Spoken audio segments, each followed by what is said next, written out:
do we focus on whiteness too much with regards to our Black history? Personally, I feel like yes, we do, but I feel like it's more so because of the whole colonization and apartheid for the most part, yeah. The outsiders from the beginning, they gave us certain identities.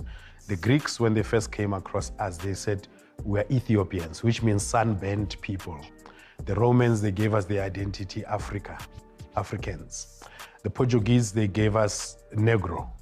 The Dutch here, they come up and they give us their K-word. The idea of African spirituality is very problematic because number one, the word Africa is a Latin/Greek word, right? It's what the Romans referred to what we call modern day Tunisia, and then eventually just called the whole place Africa. So it's a word that we adopted from Europe. So then if the word Africa is an adopted word, it's a European word, what does that make African spirituality? Right? We can say it's actually European spirituality. It's not African spirituality. Africans never had national or continental consciousness.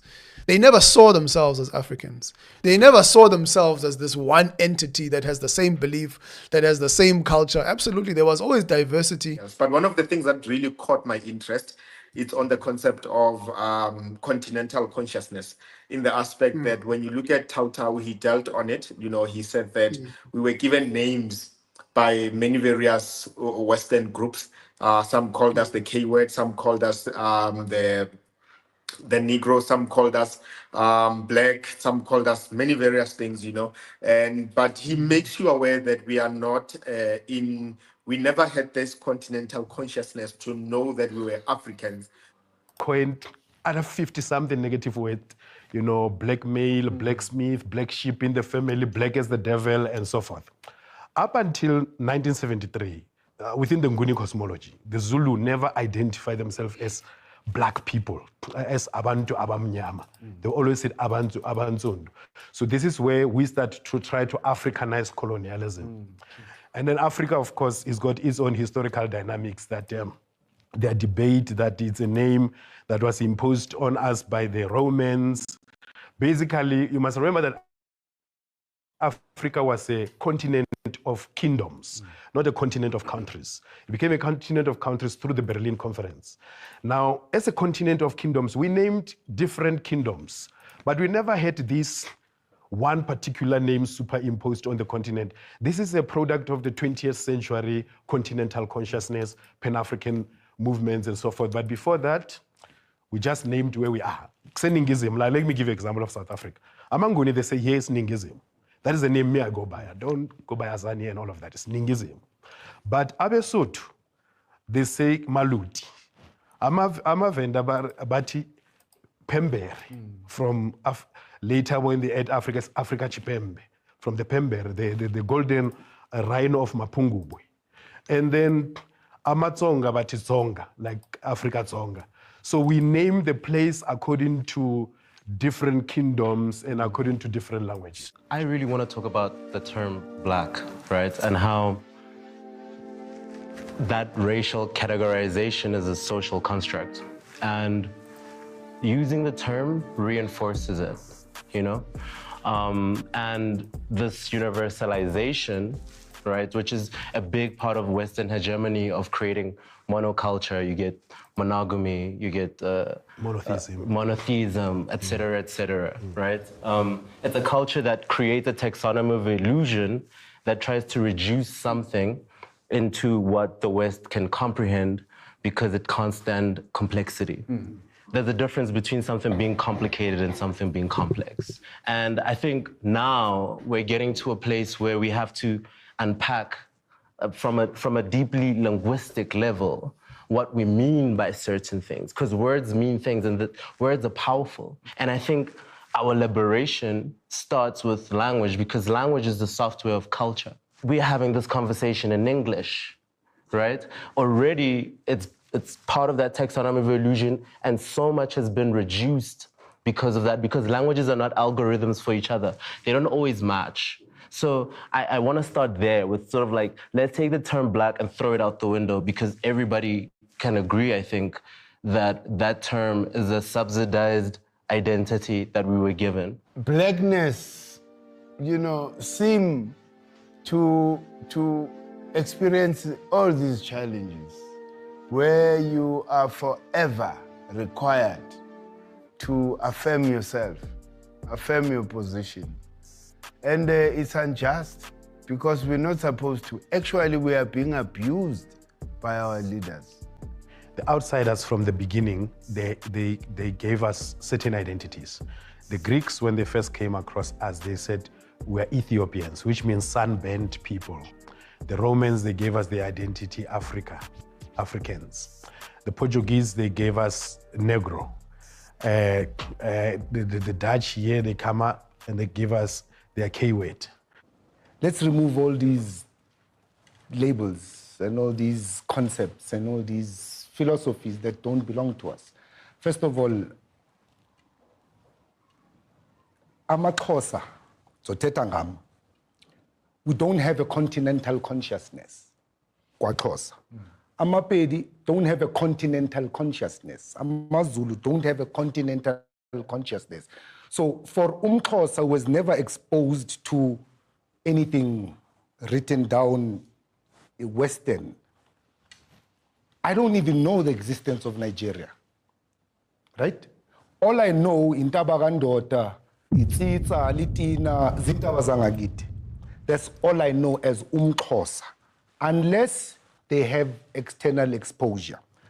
Without external exposure, no so-called African spoke about an Africa that did not exist in our consciousness. Instead, if we speak about identity, these are the 4 questions ezibuzwayo kwantu.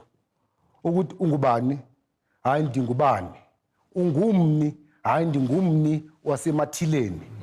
Kuphi kokwenu? Hayi kwiintaba zasethileni. Inkosi yakho ngubani? No, phansi kwenkosi ubani. Now this is the 4 points of identity for umuntu omnyama. If we are going to say African, who labeled us Africa as a whole?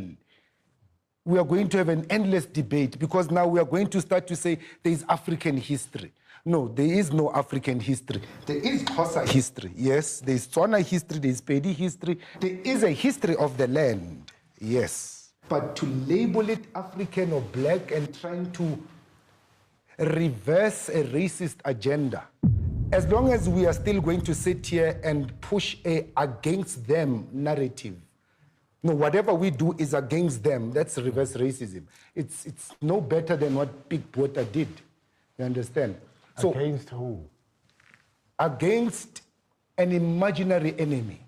Because right now, if we're going to sit here and say the white people walking outside in the street are our enemies, they were not even there when apartheid was created. Feel free to jump in, brother, and let us know what stood out to you in that first session. But I just want to point out that people are in different views here. Sure. And I think sometimes people assume that whenever people are talking about African spirituality or even just the way they view themselves, that just because it's black scholars, people just Mabonga, Abba Ayalew, Tau, Dr. Bantu, people assume that people have the same definition as to how they should define themselves. But for me, that stood out for me that these guys are not really in agreement even as to what they are advocating for in terms of identity. But what stuck out to you, bro? Yeah, no, you're very right on that. There's a clash between them. I mean, even Tau did mention when they continue on the path that there are different schools of thought, over this part. And because the problem is that when they are trying to look at the concept of blackness or definition of it, it has a lot. And one of the other is talking about something else. But one of the things that really caught my interest, it's on the concept of continental consciousness, in the aspect that when you look at Tau, he dealt on it. He said that we were given names by many various Western groups. Some called us the K word, some called us the the Negro, some called us black, some called us many various things, you know. And but he makes you aware that we are not we never had this continental consciousness to know that we were Africans, you know, of which it is the same thing that you and I have been preaching and declaring all along, to say that there is no such a thing as a continental consciousness. All of these things only came post-colonial, you know, as a reaction to them, you know. And even Abba comes on that aspect and he touches on it, of which I'm supporting what he's saying, because that's what we've been saying all along, you know, and not in a matter of hate, but just to show you the awareness that our ancestors never regarded themselves as quote unquote Africans before the African, yeah, yeah, colonialism was there. You know, people yeah, yeah. behaved. They lived in manners of how they lived. They identified with ethnicity. They identified with their kingship or their kingdom, that or the nation that they were under. You know, they identified with their culture and language. You know, and that's how our ancestors went about things. And they never really had the continental consciousness to say that we are in the continent of Africa. Meaning that name was never even there even before then, you know. So those Yeah. one are the things that we are trying to point out, of which on this case, sad to say, I'm really in favor of what Tautau is saying. I'm in favor of what Abba is mentioning over here. We never had these things, meaning all of these things now, as we bring the consciousness among the continent to say that we are Africans, it's actually a concept of reaction to what the colonialism has done against our lives. You know, I could imagine, I was thinking to myself the other time, and as they were talking like this, and I'm thinking to myself, imagine before the great colonization era, you know, let's say by the 15th or 14th century, and you as a Xhosa, keep in mind Kimopedi, he's Xhosa, and then so imagine that if our great ancestors within those centuries, we came to them, and one of my ancestors went from the Bapedi people, went to the Xhosa people and said, Lambo Tsebam, do you know Mudimu now? You know, people will be like, what is that? That is foreign to us. We don't know there's Exactly. such a thing. You know, Yeah. vice versa, you bring it to Bapedi, you be like, do you know who's Yeah. Kamata? They will think, what are you talking about? You know, Harisi is such a thing. These concepts were foreign. And the danger of it was that the implication that was done was when, with the colonizations and the white people, when they generalized everything, they didn't see Mupedi, Muzulu, Mxhosa. They just saw black people, you know, and then they just generalized us in that aspect. And that generalization had great impacts among our people, because then culture was erased or it was diluted to a certain degree or something like that. And now here are strangers who never knew each other, who don't know of the existence probably of one kingdom over the other, and then they are now placed in one cage, or they're placed in one prison or something like that, forced into labor to do the railways and so on and so on. So this is the thing that we are saying, and I think sometimes we really need to be honest with ourselves as Africans. The Yeah. concept of a unified continental concept, sure, it feels good because it was promoted with the Pan-African movement, you know, going forth like that. But we have several writers here, just to mention a few, that really do acknowledge that we never had a concept of this continental. You know, like when you look at Kwame Anthony Appiah, when he wrote in My Father's House, he discusses how the racial continent and the identities were later constructed and imposed by the colonial and post-colonial narratives in such a case as well, you know. And so Basil Davidson did write as well, Africa Before the European Conquest. In this book, he notes that Africa before the European conquest was a continent of many nations, of which some were not even aware of each other, you know. And so such things, they show you that they are scholars that are writing, or theologians or historians that are do acknowledging the concept to say that, you know what, we never had a continental consciousness. It even goes to the spirituality. We never had a continental spirituality. You know, it was Absolutely. all on the basis of how do the Xhosa people go about, how do the Bapedi people live by, and that is what we knew. You know, and but now to generalize it, it was only brought up by the Pan-African movement as they were unifying this concept. But then it makes you aware to say that if it was done with the Pan-African movement, then it was basically all about a reaction, or you know what, as a counter against the Western narratives or the ideologies on that part. But I'm truly in support of what they are saying over here. And even though, yes, some other people are having differences on that between Tau and Abba, but what they're saying, it's one of the true parts that we need to acknowledge as Africans today, as a unified group, continental unity among them. But before then, our ancestors were never unified. They lived according to their nations and their tribes and their clans, and that's how they went about. No, that's very well said. And I think on my side, it's just to deal with Utau when he goes for the name Bantu. For me, Sure. I find that name to be actually very problematic. And you just highlighted now that I am Xhosa, you are Pedi, right? And if we're talking about Bantu people, we can include the Pedi, the Xhosa, the Bemba, the different tribes in Africa. The majority of them are Bantu. But the Khoisan are not Bantu people. And even Xhosa people are a mixture of Nguni and Khoisan. Like for myself, I think there's 30% of Khoisan in me.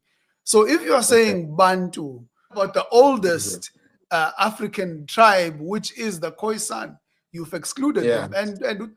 And I think Utau also tried to include Egypt in the Bantu, but Egyptians, the Berbers and all those guys, they don't fall under Bantu. Even the people of East Africa, some of them, for an example, if you're looking at South Sudan and even places like Ethiopia, you can just see even the structure of the body, the bone structure and all that. They're not Bantu people. So what are we really advocating for? There's nothing continental that you can bring us together under one umbrella. And why must you? Why do we need to bring an umbrella? Africa is a diverse place. It's always had diversity in belief, diversity in culture, and what they want to do is just paint everybody with one umbrella. And I think this is part of the confusion that these guys, they're claiming to try and bring back Black identity. But what they're doing is actually confusing people. It's important that we understand that there was no such thing as continental consciousness, as you were saying. For an example, I think it's Blaise Pascal who says, one God is logical and many gods are a contradiction. Because how can the Pedi and the Xhosa have different gods and yet they are the same Bantu people group? How could they have been created by, someone who is different? So it's a contradiction. Even what we had believed in the past with different gods, that's a contradiction. That's why, for me, the only way to come to unity is to come to humanity under one God who created everyone in his image with equal value, so that whether you are black or white, you have a head, you have hair, you have eyes, you are similar to someone who is in Europe and in India and in China. So the only way to come under one unifying identity of humanity is to come under the identity of one true God, which none of the African cosmologies provided us. And that's what we're going to be looking at also a little bit later. I don't know if we should just skip right through to it. Yeah, no, you can go directly. The African creation story says, before anything else, there was waters of abyss, right? The waters of noon. That is a carbon soup, a carbon state, meaning that everything was full of carbon. Out of there emerged light, and that became the first atom that creates everything that lives on Earth. And what is the color of carbon? Is it not black? It is black. Hey. So anything that emerges from carbon, it emerges with the color black. To us, it manifests as melanin. To the plants, it manifests as chlorophyll. So that is our true identity. We are black. To the white man? I'm Good still question, trying to Abba. explain. Carbon source. I'm on Abba's side. About the state of creation. because this is the color that have created everything that lives on earth. And that color gives me certain advantages as an African or a black person. Where umlungu, remember, umlungu and any other, they are a mutation of the prototype. There could never been other races without this blackness. So we should own it. I say it with pride, I'm black. Umlungu ingane, umlungu is a child kuwe. Umlungu ngeke akufundise because umlungu got its foundation of everything that they know. They got the foundation from here. But this is why we are now approaching philosophy, science, history from a reverse racism perspective. I think I beg to disagree on that one because we should not allow you to continue saying that. Now he's arguing with his master now. This is the guy who taught him everything, Tao Tao, and now they disagree. That black people, we're having a reversed racism. Thing is, because okay, first of all, here's my problem. Let's define what is racism first. When I say this is the point, we do not have the articulation to explain what racism is in our context. Now, by us sitting here and saying, Abelungu, they are our children, we did it first, they stole from us, they did this, and this melanin myth, I'd like to call it, I personally, like to call it a melanin myth. Because if melanin was such divine power, why are 90% of South African hobos black? Right? Okay. Now, my question here is, now, let us not base intellectual conversation based on one source. This is one. This is what you are transcribing now to your translating. What you are translating now. Let me not. Minumlungu, it's an enemy to me. Now, that's you are. It's my yes. You have a right for that.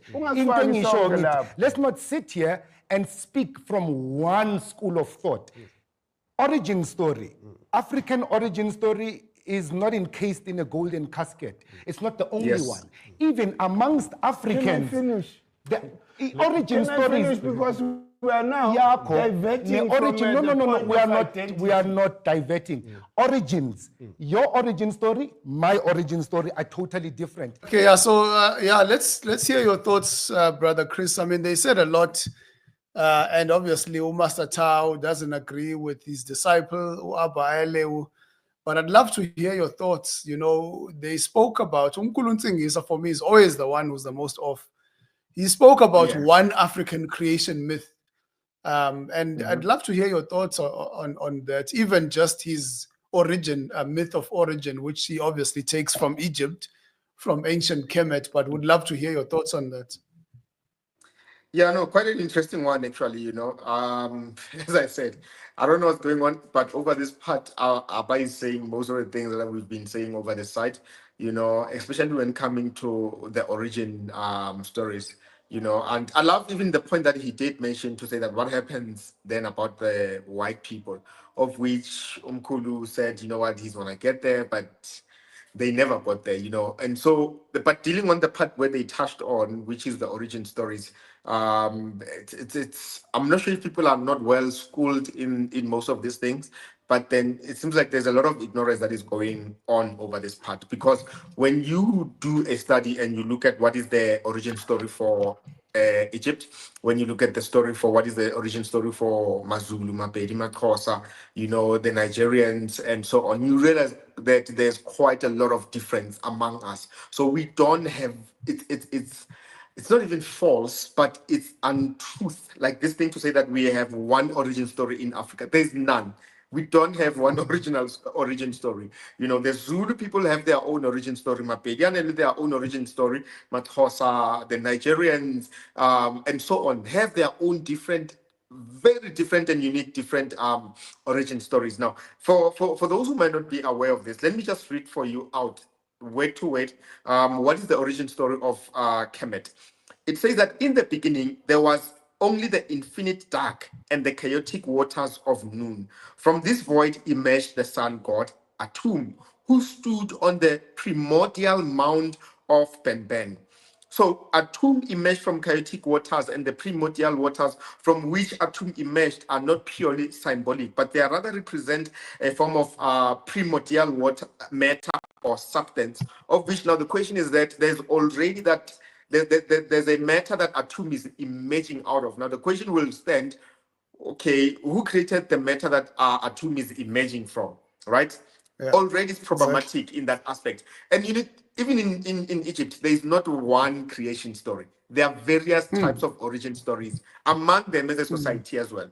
Now, you look at Bapedi. The Bapedi people who are part of the three Sotho groups, which is Batswana, Basotho, and Bapedi, they trace their creation myths from water. It says the Bapedi people also employ the symbol of the snake in their folklore to connote various forms of existence. The snake is a symbol of fertility, a mediator between the underworld and the physical world, right? That was stated by, I forgot the gentleman. So, yeah. Now, when you look at the creation or the origin stories within the Zulu people, they have Umvelinanga as their supreme being. And it is said that at first there was nothing but darkness. Earth was a lifeless rock.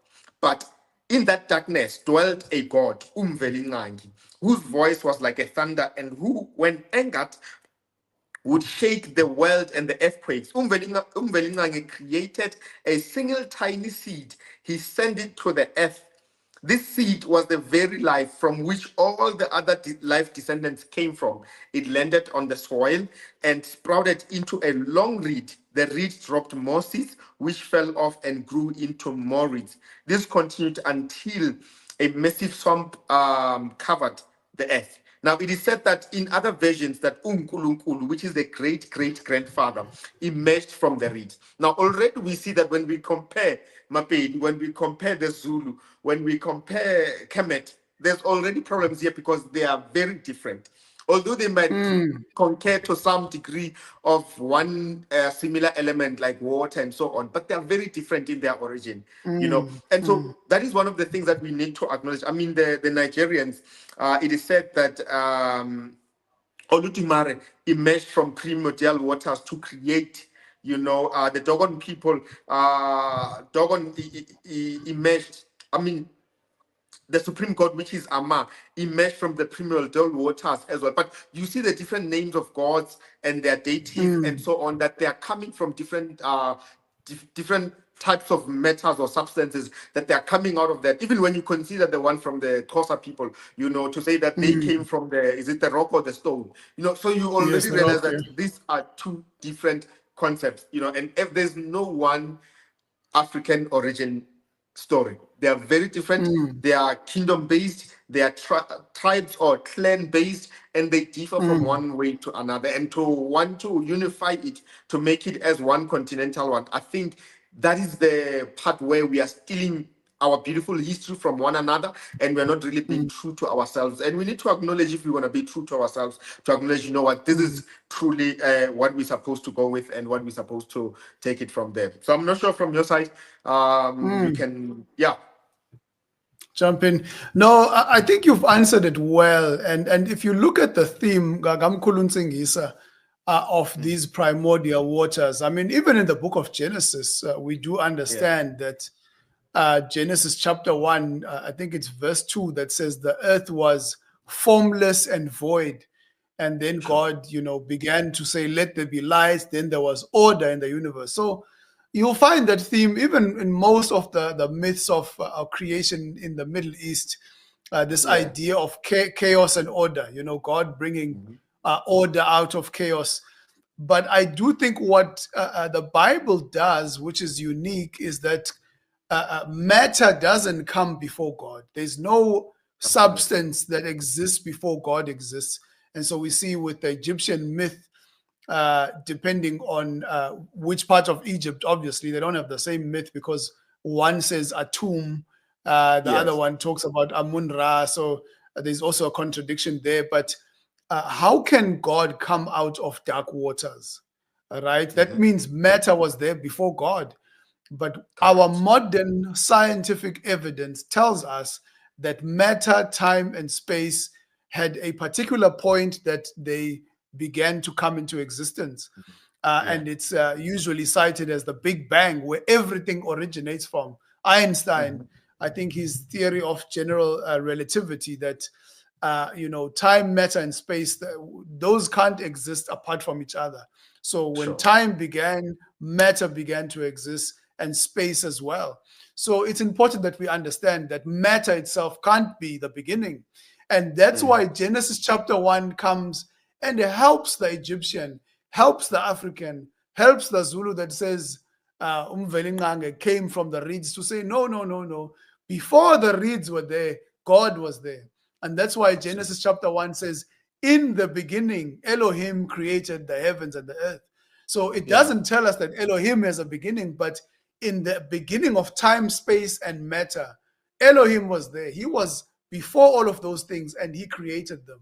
And so this is why even when we're trying to seek our identity, dealing with the cosmological question of where did I come from, I don't think there's any of the African myths that are credible enough to answer that question.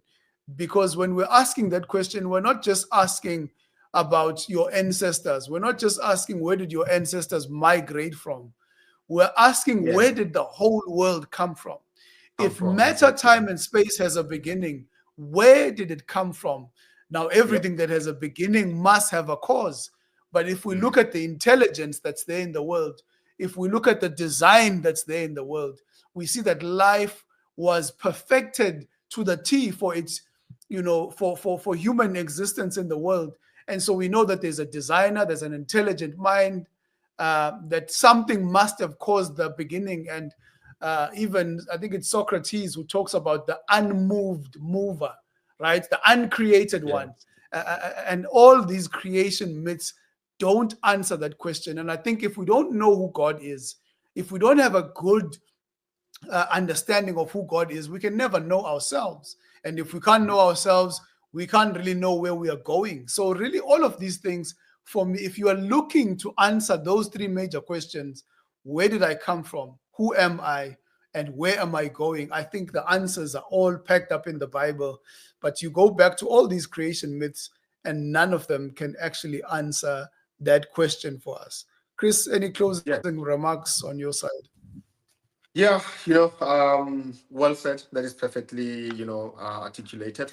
And I think in closure, just to say that, as the word of the Lord does tell us in this part, when you look at Colossians chapter 2 from verse 8, it says that see to it that no one takes you captive by philosophy and empty deceit, according to human tradition and according to the elemental spirits of the world, and not according to Christ. So we need to be very careful and very cautious against such things.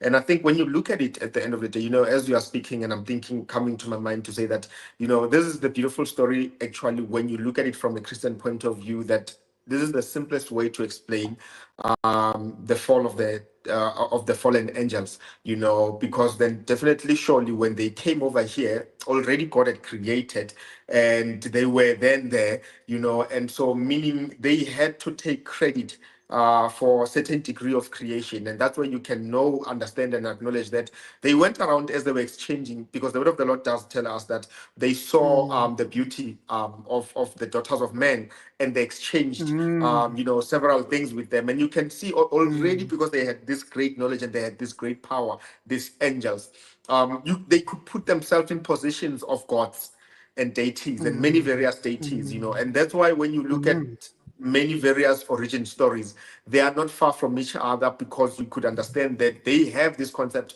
of the fallen angels that are entailed among them, making themselves to appear as greater gods, but they can never overcome the level of the intelligence of the one true God, and that being said, as much as we not acknowledging, there are concepts that are being taught, within our traditions. We're not hating the whole concept of African. There's beautiful things, there are beautiful concepts and principles that are taught within our traditions. But when you look at the ones where it is communicating with the spirits of the dead, you look at the ones, that's when we need to question and be like, no, this is not good, this does not work. It teaches us something else that is not truly of the one true God. So we just need to be very careful on that part, and yeah, and consider all those things and pray that may the Lord to be with us in every way as we navigate through all this knowledge and everything that has been presented. And we pray that may God to help you, to show you the true path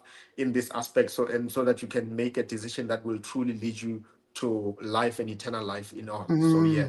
Amen. I love the first few lines of the hymn written by the African scholar Utio Soga. He's got this hymn called Liza Lise. Liza Lise Dingalako Thixo Nkosi wenyaniso. And then goes on to say, zonke inhlanga, zonke ilwimi, maziluxele udumo lwakho. And these are some of the first Xhosa converts that came to know the Lord. And one of the profound things that they came to know was that actually it's not just a god of the Xhosa. It's not just the god of the Zulu. It's not just the god of the Egyptian and so on. But really what really turned on the lights for them was that, this is God of the whole world who created everybody. And so that's why they could say every tongue, every tribe, every nation must begin to sing the praises of the one that created them. And this is the beautiful thing about understanding the God of the Bible, is that he's not just your God, right?